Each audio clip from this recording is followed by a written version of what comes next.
Uncle, please tell us a story. Do you have haters at all? Come again? Do you have haters? Do you have people who don't like you? Not yet. No. A few moments later. I don't understand why KOFI KINAATA is always winning awards every fucking year when he does not even do anything that significant. Hater.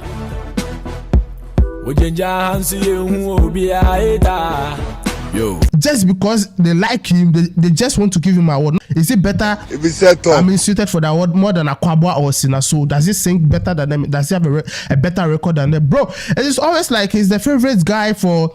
Serious. If it's set up, serious.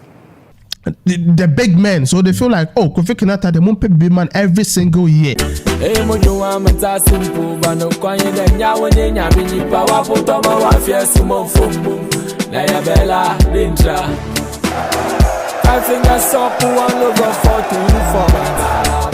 The matter chop hot. assembly diloto. Hey, Aye. Most of some force will come too much.